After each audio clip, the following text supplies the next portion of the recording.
God always does things greater than I can imagine or even think to ask. So when I was at my first appointment, which is a 3-point circuit, I did a 10-week Bible study at Payne Springs United Methodist Church. And to get a picture of this, most of the people in the church had their name on their tombstone already outside, and it was right behind, the cemetery was right behind the church. And I asked them at the end of 10 weeks, what is God calling you to do? And they said, well, we're going to have Vacation Bible School. And I was thinking, the average age is 75, okay. And we're going to build an education building with a kitchen. And I said, you know, you can divide the building that we have now, and half of it could be education building, because plenty of room, only 25 attending. And the other man said, we're going to have choir. I said, well, you can put everybody now in the choir loft, you know. And the kicker for me was Friday night fish fries. Now, who's going to come to a rural country church in the middle of the dark with a cemetery in back of it for a fish fry? Well, lo and behold, Vacation Bible School had 40 kids. They built this education building with a kitchen. They had Friday night fish fries, and there was about 90 people there every Friday night.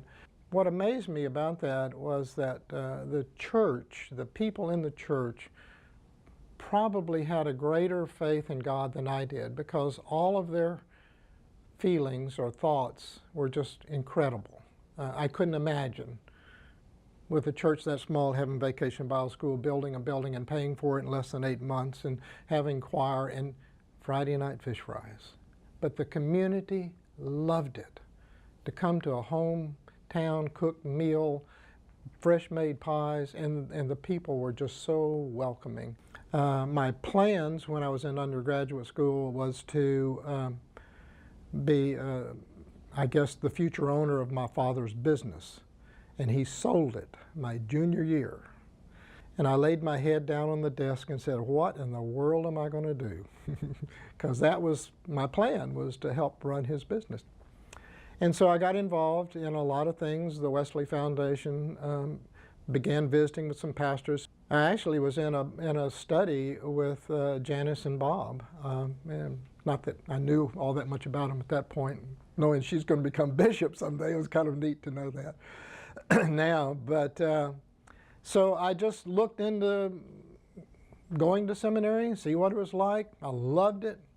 I was one of the first 7 to take an internship, but at the same time I was employed full-time at Jesse H. Jones Library as an accountant, because my degree was in business. And the frustration for me was I wanted to be more in the church and less in the library doing accounting. Like, what will matter 100 years from now that I balance those books, you know? But it was mattering to me what was happening in the church.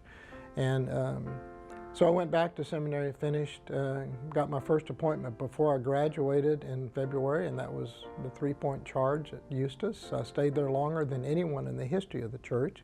So my call was kind of like in phases of getting affirmation from God that I'm doing what God wants me to do with my life, and there's just no greater joy than loving people and loving God and being effective.